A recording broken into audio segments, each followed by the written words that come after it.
सियासी, समाजी और इक़्तिसादी सूरत हाल पर मबनी प्रोग्राम JK स्पेशल का ताज़ा शुमारा लेकर आपका मेज़बान इशफा गौहर हाज़िर खिदमत है। आज सबसे पहले बात करेंगे हुर्रियत कॉन्फ्रेंस के प्रोग्राम के हवाले से। जुम्मतुल मुबारक का दिन था और जुम्मतुल मुबारक के पेश नज़र और मौजूदा सूरत हाल को देखते हुए आज इलाहिदगी पसंद खीमे ने बाद नमाज एहतजाज की कॉल दी थी।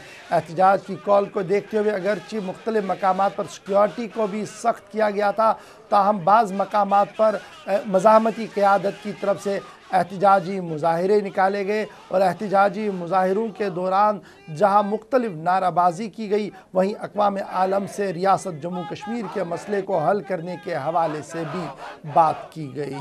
इधर सरकार ने जहां मीरवाइज़ उमर फ़ारूक को घर में ही नज़रबंद रखा था, वहीं पर जामिया मस्जिद श्रीनगर में भी बाद अज़ नमाज एहतजाजी मुज़ाहिरे हुए। अगरचे ये एहतजाजी मुज़ाहिरे पुरअमन ही अख्तिताम पजीर हुआ, लेकिन मायसूमा में संग और टीयर का जंग बहुत देर तक चलता रहा और पुलिस को काफ़ी मशक्क़त करने के बाद हालात को सामान्य यानी हालात को मामूल पर लाने के लिए वहाँ पर काम करना पड़ा और दिन ढलने के साथ साथ रात को भी तनाव जो था वो बाज़ इलाकों में साफ नज़र आ रहा था। जहाँ मायसूमा में एहतजाजी मुज़ाहिरे हुए और मुज़ाहिरीन को तितर बितर करने के लिए टीयर का इस्तेमाल करना पड़ा, टीयर शेल का इस्तेमाल करना पड़ा, वहीं पर सोपोर से भी इसी तरीके की खबर है और दीगर सदर मकामात पर भी छोटे जलसों का एहतमाम हुआ था, लेकिन वो पुरअमन ही इख्तिताम पजीर हुए।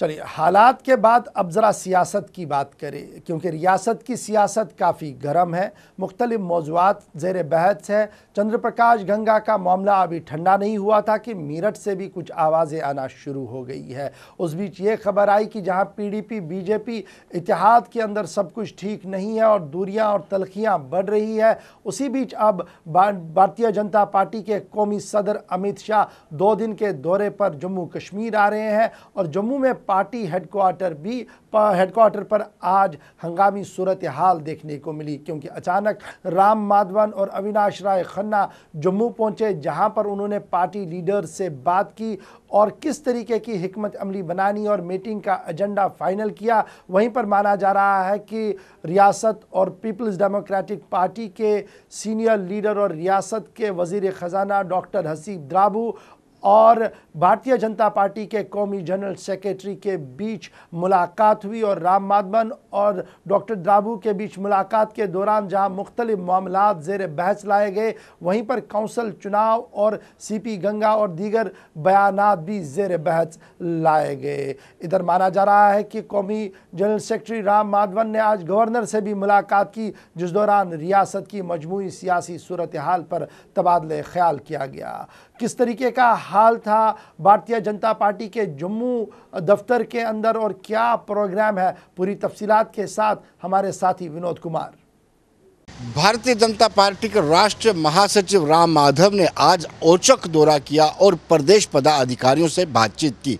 इस दौरे के दौरान उनके साथ जम्मू कश्मीर मामलों के प्रभारी अविनाश राय खन्ना भी मौजूद थे। आपको बताते चले कि उनका दौरा ये इसलिए माना जा रहा है क्योंकि अमित शाह 29 और 30 अप्रैल को रियासत जम्मू कश्मीर के 2 दिवसीय दौरे पर आ रहे हैं और संगठनात्मक क्या क्या कार्यक्रम होंगे इस पर विचार विमर्श करने के लिए उन्होंने प्रदेश के पदाधिकारियों से बातचीत की है। इसके अलावा DGP शेषपाल वैद भी इस मीटिंग में मौजूद थे, क्योंकि सिक्योरिटी पॉइंट ऑफ व्यू से सारी व्यवस्था पुलिस को करनी होती है। इसके मद्देनजर उनसे भी विचार विमर्श किया गया है।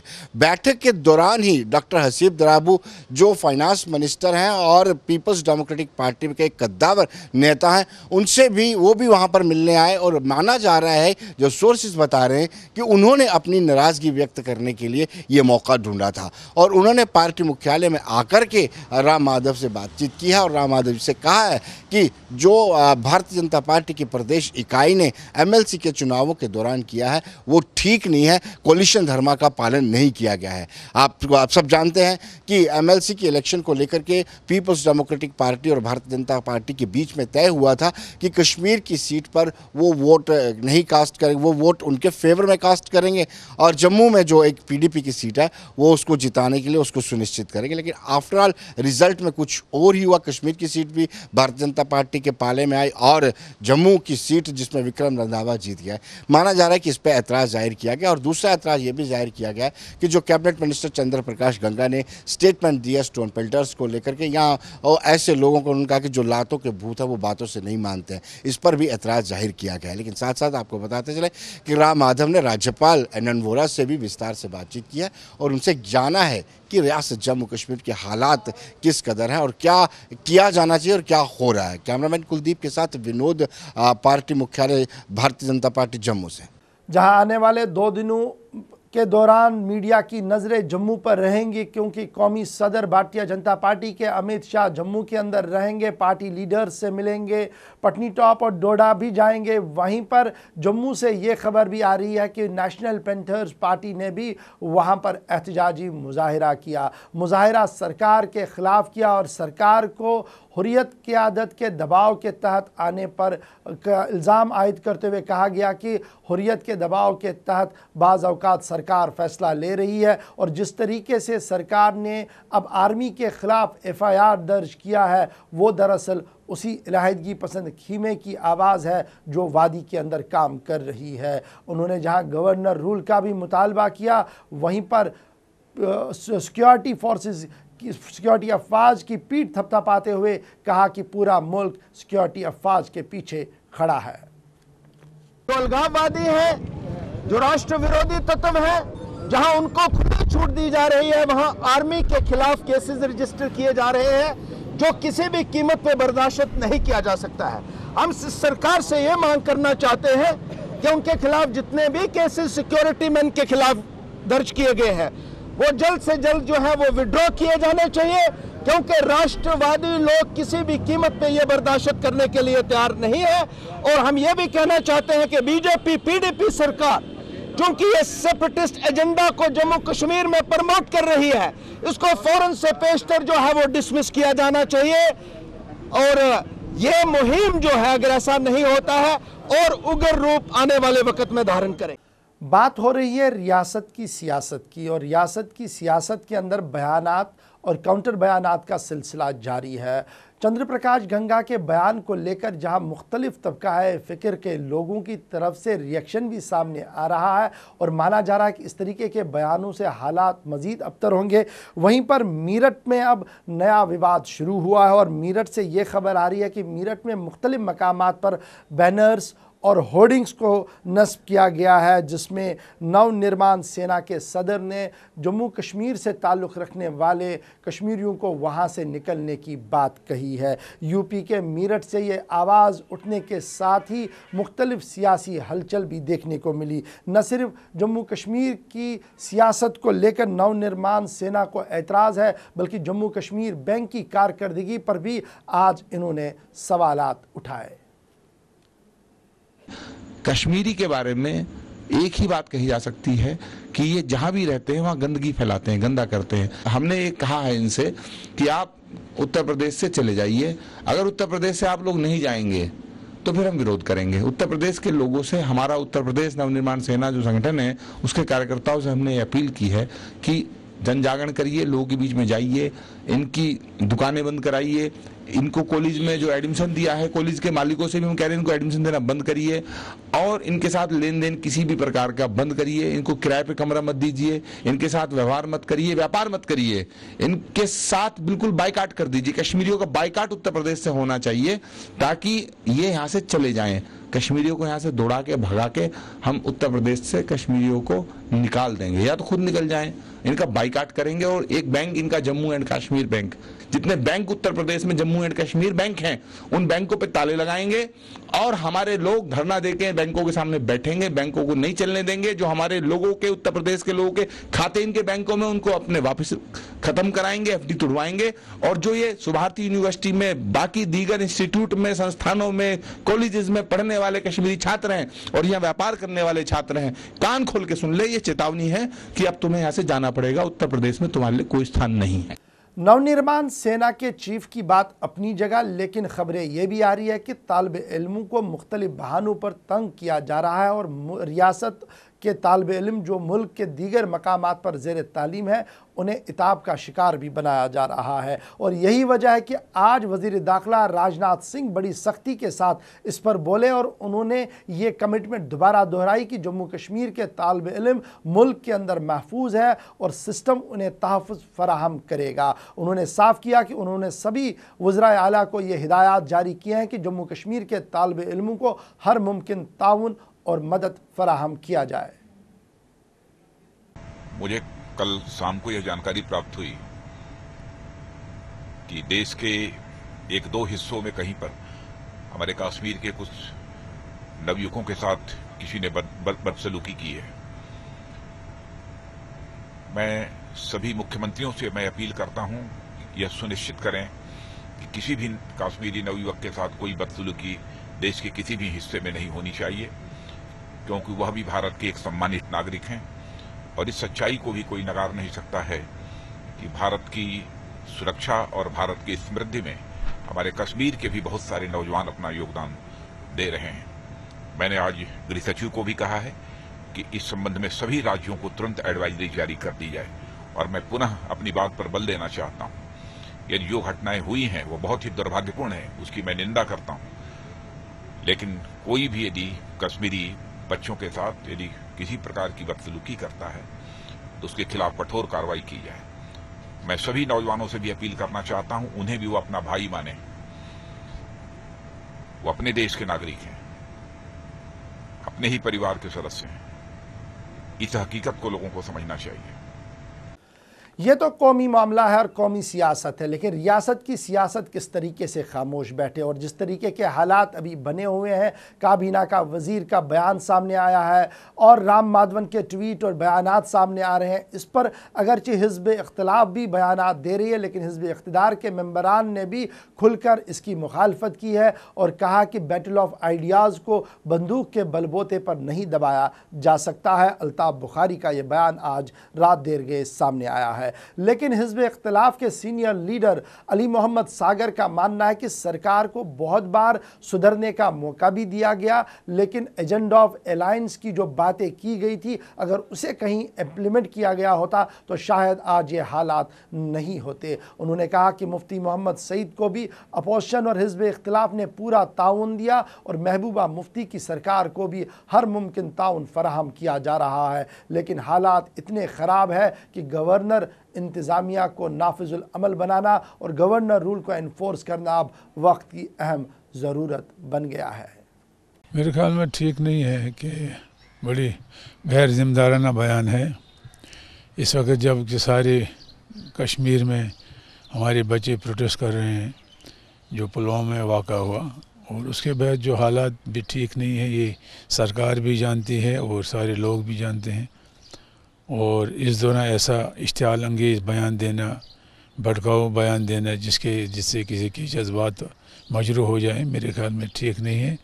न एक मिनिस्टर को ये शोभा देता है कि ऐसे बेहुदा और गुमराहकुन बयान दे दे, और अपने मिनिस्टरों की लगाम कसने के लिए मेरे ख्याल में जो बेलगाम हो गए हैं महबूबा मुफ्ती साहिबा को उसको सैक करना चाहिए, ताकि ये पता चले ये वाकई जो बातें मुझे हैरानगी हुई। मैंने आज उनके एक पीडीपी के लीडर के बयान देखा, कंडेम कर रहे हैं इस बयान को, लेकिन इससे क्या होता है, काबीना में वो साथ साथ बैठे होते हैं, फैसले लेते हैं, रियासत की पॉलिसियों पे डिस्कस करते हैं, तो फिर बाहर कहते हैं कि हम कंडेम करते हैं। तो ये भी एक मजाक है, जो ये पोल्यूशन है ये मजाक है। सुबह को ये गालियाँ देते हैं, शाम को ये गले मिलते हैं, पता नहीं इनके इरादे क्या है। तो मेरे ख्याल में इस सिलसिले में इस सरकार का क्या कहना है ये तो खुद चीफ मिनिस्टर साहिबा कहेगी, क्योंकि वो खुद भी इस आदत में है कि बयान देते हैं, बेवक्त बयान वो भी देते हैं जिसकी वजह से हालात ख़राब होते हैं। अब इनको परहेज़ करना चाहिए और हालात ठीक करने के लिए यहाँ के लोगों के साथ बातचीत करनी चाहिए। आज तक तो ये फेल हो गए दोनों पार्टनर जो ये हैं, इन्होंने ये कहकर अलायंस किया था कि हम हुर्रियत से बात करेंगे, पाकिस्तान से बात करेंगे, मिलिटेंटों के साथ बात करेंगे, हालात को सुधारेंगे, अफसा ख़त्म करेंगे, लेकिन अभी तक कुछ नहीं हुआ। अब पौने 3 साल होने जा रहे हैं, अभी तक कुछ नहीं है, नस्ब इनका टाइम चला गया। मेरे ख्याल में लोग बहुत तंग आ चुके हैं और लोग बहुत मुश्किल में हैं, और गवर्नमेंट तमाशा देख रही है, मिसमैनेजमेंट है, इनको सिचुएशन के साथ डील करने में मेरे ख्याल में या तो आता नहीं है या आता है तो जानबूझकर ऐसी कार्रवाइयाँ करते हैं जिससे लोग मुश्किल में पड़े। देखिए, हमने काफ़ी टाइम वेट किया, हमने ऐसे ही नारा नहीं दिया ये गवर्नर रूल का। हमने कहीं सतहों पे मुफ्ती साहब जब थे चीफ मिनिस्टर तो उनको सपोर्ट किया जब वो बीफ का मसला आया, फिर जब और हालात ख़राब हुए तो उस वक़्त भी हमने इवन 2016 में महबूबा जी को हमने सपोर्ट किया। उमर साहब ने ऐलान किया कि वो आगे चलें, हम इसके साथ हैं, क्योंकि रियासत को फिर एक बार झोंकना नहीं चाहिए जो हालात ख़राब हुए 2010 में 2016 में। तो लेकिन मेरे ख्याल में उसका कोई असर नहीं हुआ। इनके जो आपसी तजाद हैं, इतने बड़े तजाद हैं, और इनका जो विदिन पीडीपी का जो प्रॉब्लम है, मेरे ख्याल में उसकी वजह से इनकी गवर्नेंस बुरी तरह मुतासिर हो रही है। ये अच्छी गवर्नेंस नहीं दे पाए हैं।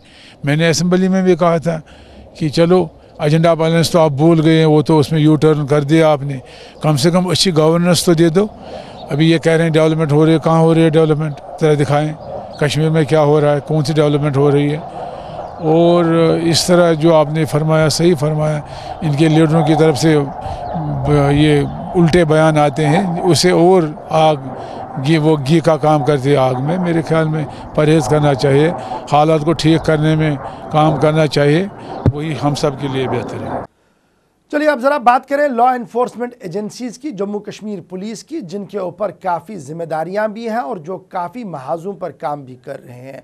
जहां क्राइम अगेंस्ट वुमेन पर वो काम कर रहे हैं, वहीं पर एंटी मिलिटेंट ऑपरेशंस भी चला रहे हैं। लेकिन लॉ एंड ऑर्डर को डील करते करते अब एक नया मसला भी उनके सामने आ रहा है। बैंक को आज तक लूटते हुए बहुत बार ये खबर सुनी गई और कुछ खबरों में और कुछ मामलात में जम्मू कश्मीर पुलिस को कामयाबी भी हासिल मिली। लेकिन अब एक और मामला सामने आया है साउथ कश्मीर के केपी रोड से, जहां पर स्टेट बैंक ऑफ इंडिया के एटीएम को रात देर गए लूटा गया और लुटेरों ने न सिर्फ एटीएम मशीन को अपने साथ लिया बल्कि वहां पर नस्ब किया गया कैमरा भी तोड़ डाला। ग्राउंड रिपोर्ट बयान कर रहे हैं फिदा हुसैन। जनूबी कश्मीर में बैंक लूटने का सिलसिला जारी है। दौरान शब अनंतनाग में केपी रोड पर वाक़ा स्टेट बैंक ऑफ इंडिया का एटीएम दौरान शब चोरों ने लूट लिया। न सिर्फ उसमें से पैसे लूट लिए बल्कि मशीन को भी वो अपने साथ ले गए। चोरों को यहाँ तक ये पता था कि यहाँ पे सीसीटीवी भी लगा हुआ है। आप देख सकते हो कि सीसीटीवी के साथ किस तरह से छेड़छाड़ की गई है। अभी तक पुलिस ने इस मामले को नहीं सुलझाया है। मोमिनाबाद का वाक़ा भी ऐसे ही पेश आया था। मोमिनाबाद में भी चोरों ने मशीन को अपने साथ ले गए और वक्त कितना मिला होगा चोरों को ये मशीन लूटने में। हम आपको बताते चले कि ये जो रोड है काफ़ी सेंसिटिव माना जाता है पुलिस के नज़र से और वीवीआईपीज़ की हर वक्त यहाँ पे मूवमेंट रहती है और यहाँ से बिल्कुल 100 मीटर की दूरी पे पुलिस पोस्ट भी वाक़ा है। पुलिस पोस्ट के होने के बावजूद भी चोरों ने इस चोरी को कैसे अंजाम दिया, ये पुलिस के लिए एक बड़ा सवाल बन रहा है। यहाँ पर पुलिस का अक्सर यही कहना है कि अब हम इसमें तो हमने FIR दर्ज किया है और हम जल्दी चोरों को पकड़ेंगे, लेकिन मोमिनाबाद का भी जो मामला है अभी तक नहीं सुलझाए और यहाँ से स्टेट बैंक ऑफ इंडिया को भी चोरों ने लूट लिया। इस मशीन में बताया जाता है कि 12 लाख से ज़्यादा रकम भी मौजूद थी। कितने चोर हो सकते हैं और कब तक उनकी गिरफ्तारी अमल में लाई जाती है, अब ये लोग भी सवाल उठा रहे हैं। कैमरामैन फयाज के साथ फिदा हुसैन, गुलिस्तान न्यूज़, अनंतनाग।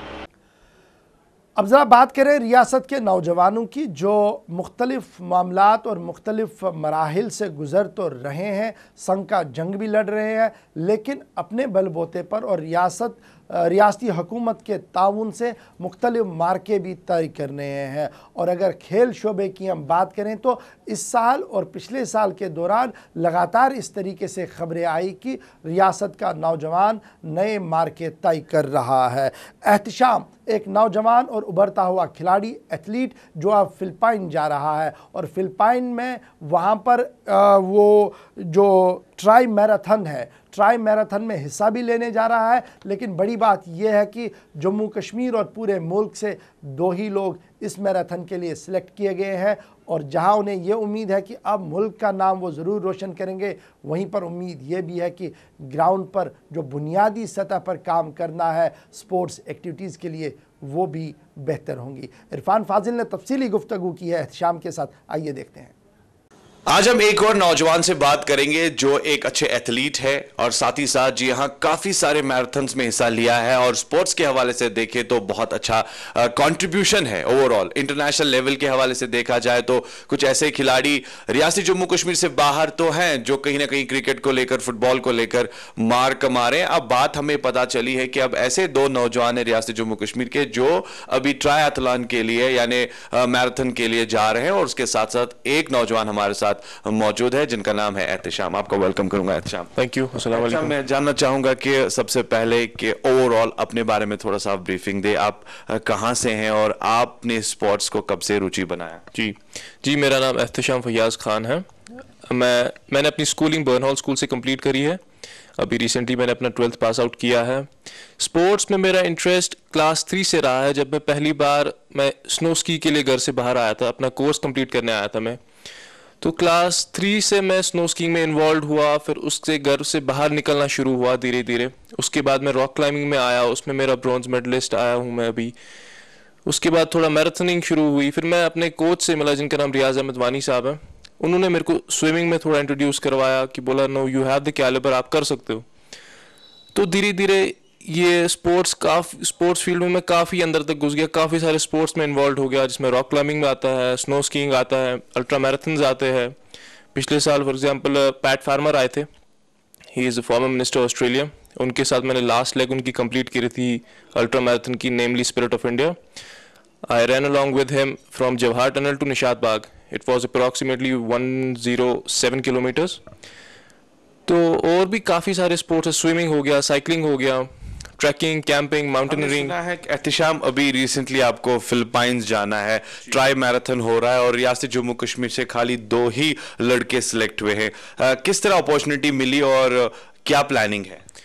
देखिए ये एक ट्रायथलॉन जो है ये ओलंपिक स्पोर्ट है, काफ़ी ज़्यादा स्कोप है इसका इंटरनेशनल लेवल पे, लेकिन अनफॉर्चुनेटली कश्मीर में कॉन्सेप्ट नहीं है कि ट्रायथलॉन चीज़ क्या है। तो इसके बारे में मैंने इंटरनेट पे पढ़ा था, फिर मैंने कुछ इसके ऊपर रिसर्च करके अपने फ्रेंड के साथ, उसका नाम वासिक है, वो भी सिलेक्ट हुआ है वहाँ फिलीपींस आने के लिए।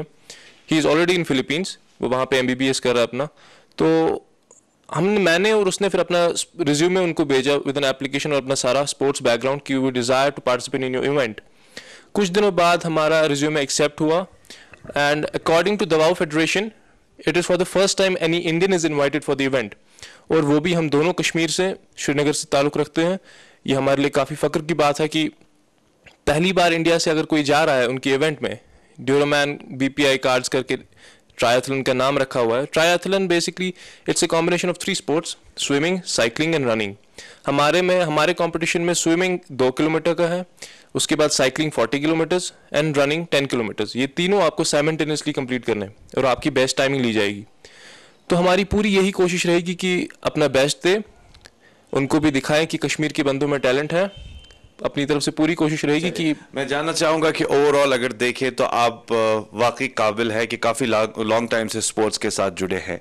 आपने रियासत जम्मू कश्मीर को, अब इंडिया को रिप्रेजेंट करने के लिए वहां जा रहे हैं। तो फिलहाल ओवरऑल क्या लग रहा है आपको कि जिस तरह स्पॉन्सरशिप है या जिस तरह इंफ्रास्ट्रक्चर की अगर हम बात करें, या आपको कितनी हेल्प मिल रही है सरकार की तरफ से या स्पोर्ट्स के इदारों की तरफ से? ओवरऑल अगर हम देखें जिस तरह से आपका कंट्रीब्यूशन है, क्या अभी तक आपको ऐसी कोई इन्विटेशन मिली या हेल्प मिली डिपार्टमेंट की तरफ से? जी, जैसी मिलनी चाहिए थी वैसी नहीं मिली। मैं ये बोलूँगा कि सिर्फ कोई अगर ऑर्गेनाइजेशन या कोई इंस्टीट्यूशन आगे आया है मेरे को हेल्प करने में, वो मेरा स्कूल है, बर्नहॉल स्कूल, जिनने मेरे को हेल्प करा। हालांकि जितना उनने मेरे को कंट्रीब्यूट किया उसमें तो मेरी 1 साइडेड टिकट भी नहीं आ रही है, लेकिन एटलीस्ट उनने कर्टेसी दिखाई, वो आगे आए, मेरी हेल्प की। बाकी कई सरकारी ऑर्गेनाइजेशंस में हमने एप्लीकेशन डाली थी स्पॉन्सरशिप के लिए, बट उन्होंने फिर कुछ किया। बहाना ये आया कि भाई हड़ताल हो गए, मुलाजिम ऑफिस नहीं पहुंच पाए, जैसी एप्लीकेशन हमने भेजी तो वैसी उन्हीं टेबलों पे पड़ी हुई है, और जब तक टाइम हमारा ख़त्म हो गया कोई रिस्पांस नहीं आया उनकी तरफ से। वर्बली तो काफ़ी बोला था उनने कि हम करेंगे, लेकिन होना चाहिए, क्योंकि स्पोर्ट्समैन सिर्फ तभी आगे जा सकता है जब उसके पास पीछे से फाइनेंशियल सपोर्ट हो, एडुकेट फाइनेंशियल सपोर्ट हो।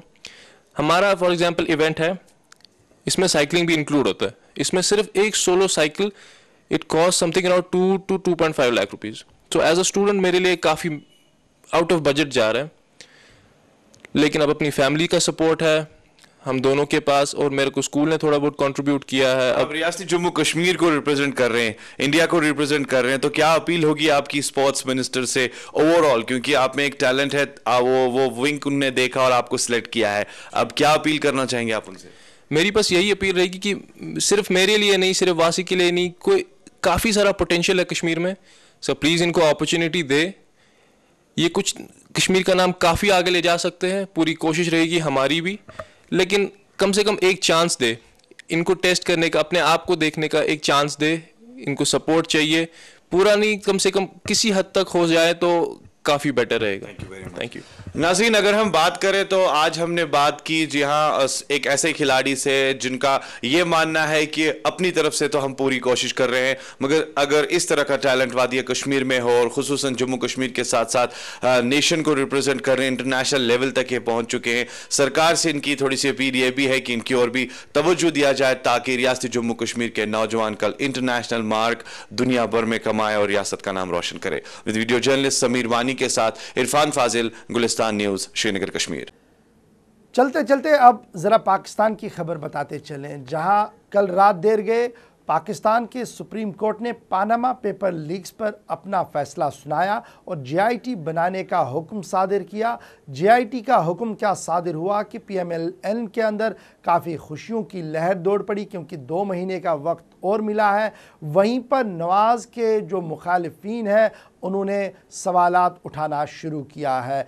इमरान खान की पार्टी तहरीक इंसाफ हो या ताहिरुल कादरी हो, सब ने यह कहा कि ये एक मैच फिक्सिंग है, लेकिन रियासत जम्मू कश्मीर और मुल्क के अंदर भी इस पर सबकी नज़रें थी और मुल्क के अंदर भी दिफाई तज्ज़िया निगार और सियासी तज्ज़िया निगारों का मानना है कि अब जिस तरीके से पानामा लीक्स का फ़ैसला होगा, अगरचे थोड़ा सा ब्रीदर पाकिस्तान के नवाज शरीफ को मिला है, लेकिन आगे हालात किस तरीके से होंगे वो प्रेडिक्ट करना काफ़ी मुश्किल होगा, क्योंकि फ़ौज और दीगर एजेंसीज़ का जो अमल दखल पाकिस्तान के अंदर है वो कुछ और ही बयान कर रहा है।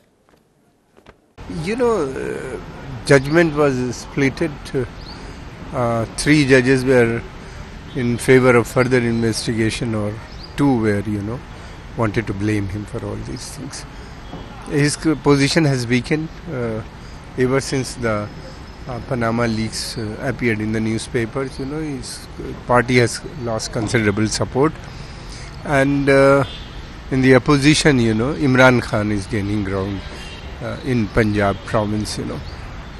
He was one of the most seasoned politician of Pakistan who emerged in the last few 2 decades, and he wanted closer ties with India. He wanted to have trade and business ties with India, although he himself comes from very conservative family background and he used to pursue also conservative politics in Pakistan, but he was a businessman also, so he saw the benefit in having ties with India, but unfortunately he has not been able to implement most of his policies, and now with this judgment he is further weakened, and Imran Khan is emerging as a major leader of Pakistan. This is what Pakistani army wanted, and Pakistani army is the most powerful institution in Pakistan, and they will gradually, they are creating a situation in which he would be able to emerge as a main opposition leader, or may come to power elections, which is going to held after a few months in Pakistan. The decision by the Pakistani Supreme Court in relation to the Panama Papers case and Prime Minister Nawaz Sharif, I would characterize this as providing considerable relief to Prime Minister Nawaz Sharif, because though it's a slightly split verdict, meaning it's 3 judges in favor of Prime Minister Nawaz Sharif and 2 against, the 2 main planks are: one, they have spoken about insufficient evidence. So in a judicial sense, I would say that this gives a lot of relief to the Prime Minister or to Mr. Nawaz Sharif as an individual, that there is no incriminating evidence that would call for any further judicial action. And politically, I would say the fact that the verdict does not require him to step down, that is also, I would say, a lot of space for him politically and for the PML, his party. Because in the event you had a judgment which called for him stepping down without any other, shall we say, indictment, it would have been a serious political blow for him in a personal capacity and for the party. So to that extent, I would characterize this judgment as one providing considerable relief both to Mr. Nawaz Sharif as an individual and to Prime Minister Nawaz Sharif as a political entity in Pakistan. Now there is a lot of speculation about how this would affect him, because there is a 2-month period and they have asked for a JIT, a joint investigation team, that would perhaps look for more substantive evidence. Now the opposition parties in Pakistan, of course, are predictably asking for Prime Minister Nawaz Sharif to step down. It's unlikely that he will.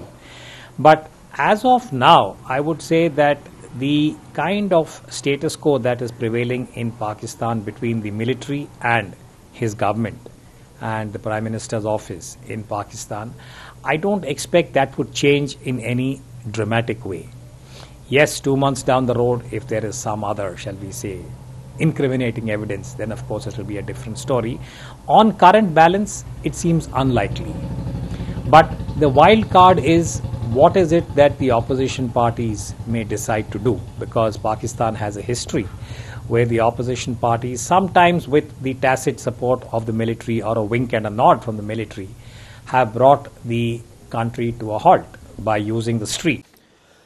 चलिए, आज के जेके special में बस इतना ही। कल होगी आपसे फिर मुलाकात कुछ नए मामलात और मौज़ूआत को लेकर। जब तक के लिए अपने मेज़बान को दें इजाज़त, लेकिन अपना फीडबैक हमें ज़रूर दीजिएगा और आपकी राय हमारे लिए मशअले राह है। दें इजाज़त, अल्लाह हाफ़िज़।